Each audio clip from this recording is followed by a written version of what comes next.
So as I was saying, I'm just going to finish out my outlining step. Again, I've already done my footprints. I've not filled them in yet because I'm going to erase some of those pencil lines before I do that. So now I'm just trying to figure out what else, because I feel like I need something else to have pen and ink down here. But I don't necessarily want to do another BB-8 because I've already got a BB-8. So I'm trying to figure out precisely what might go best there in terms of outlining.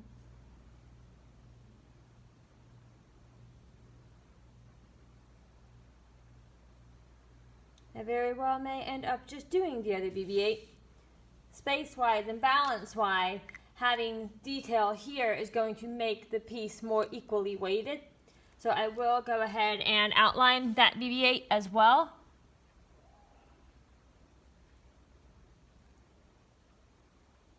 And then I will erase some of those pencil lines that I no longer need. It is important to erase the pencil lines as you go because you do not want all of those pencil lines and smudges and things to still be on the paper when we start adding color. Because believe it or not, the graphite will actually affect the color that we put down regardless of what medium it is.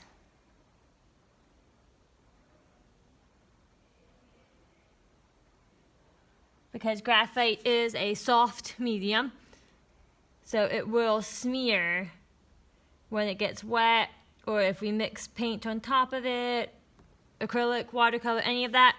And then a little bit of it will still show even in colored pencil, simply because it's blending pencil together.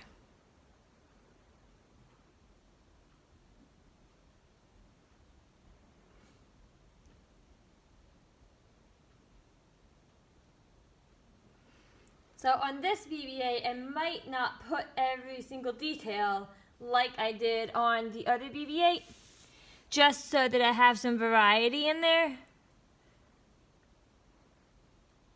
So I think I'm going to focus mostly on the larger details.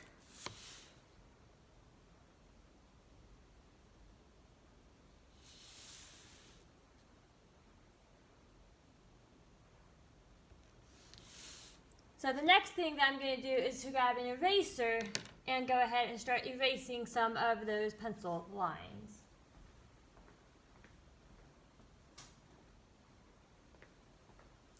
And you can use your kneaded eraser for this step, or you can use a larger, just regular eraser. If all you have is your regular little pencil eraser, like a cap eraser, that's perfectly fine too.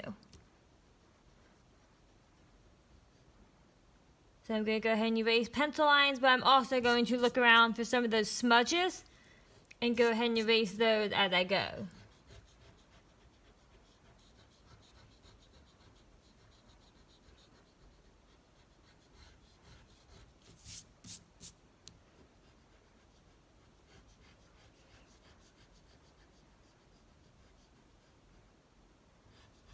So I do want to be careful to not erase anywhere like where I have the outlines overlapping, because as I was mentioning before, I have plans to use those outlines for a color change.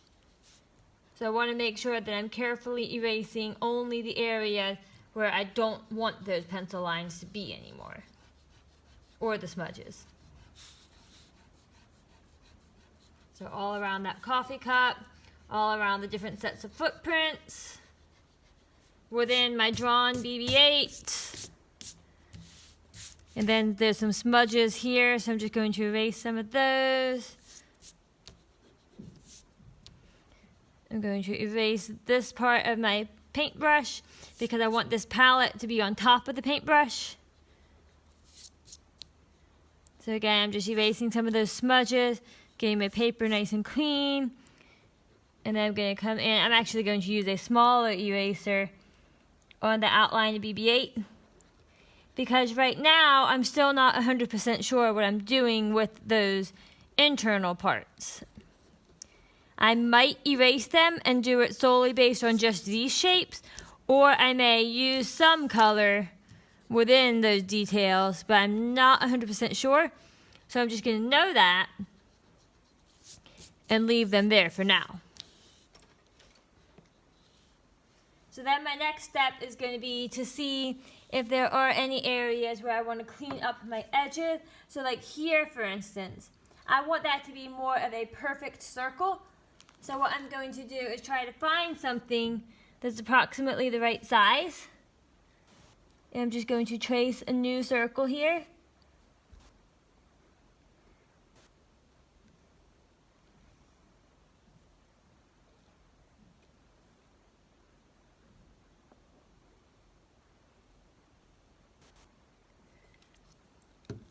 And then I'm just going to go in and erase sort of the old circle.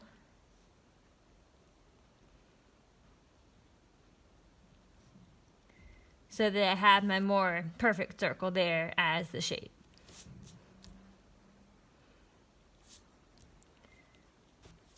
Clean up some of these edges.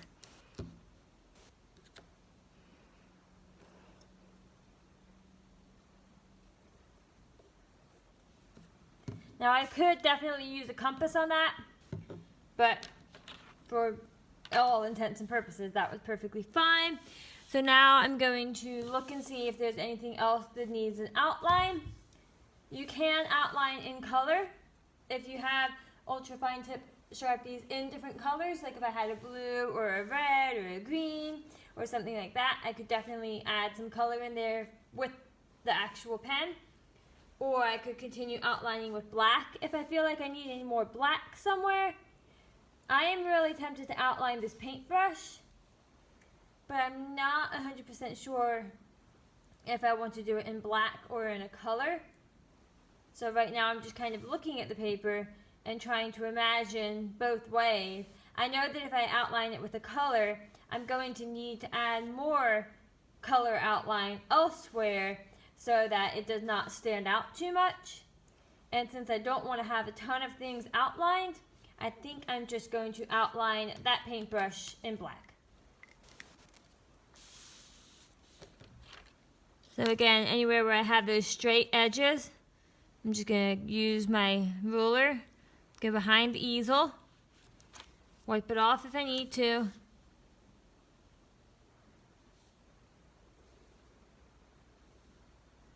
Again, wipe it off. Now this part is actually not perfectly straight, so I'm going to just bring it down without the ruler.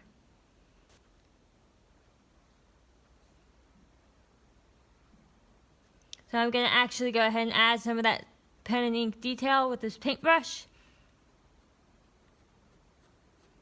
So all I'm doing right now is just kind of creating the bristles of the brush. So I'm pressing down heaviest at the base and then just kind of lifting up with my pen, almost like doing eyelashes or just a quick stroke. Now this is just a blob of paint that is on that paintbrush. So I'm just trying to sort of make it look like a blob of paint.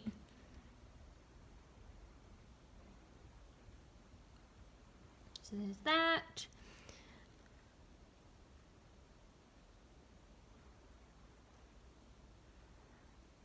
So right now the shapes that I'm tracing are actually just little highlights that are on that paintbrush because it is a metallic object. So I do want to make sure I get those in there. Again, they are not necessarily going to be perfect because right now, working with pen and ink, I'm not too concerned with making it perfect so much as I am just adding a little more detail there.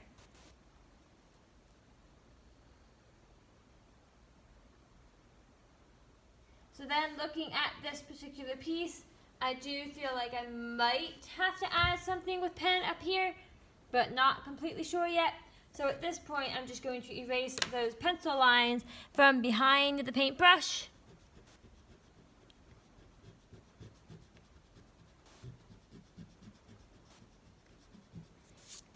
And then I would double check, make sure my smudges are clean, make sure that my pencil lines are tidied up. So if I need to go back and sharpen any of the like my coffee cup or anything like that with a ruler to really make even just the pencil lines nice and clean, I would be doing that at this point.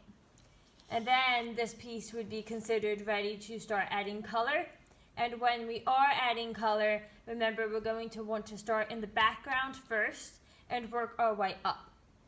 It's going to be, of course, very tempting to jump right in and paint BB-8 or jump right in with some of the detail that's on the front.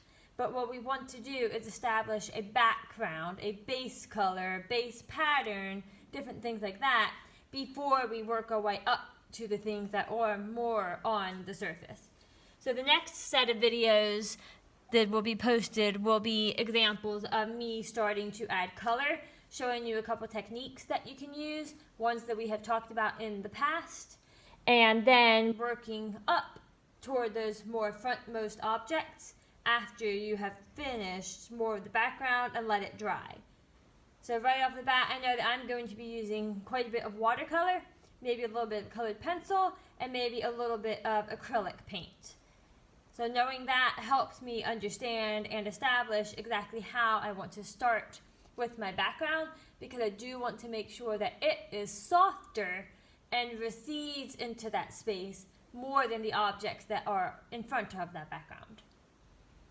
So now we are ready to start adding color, and this is the point, Black Day students, that I want you all to be by Monday if possible.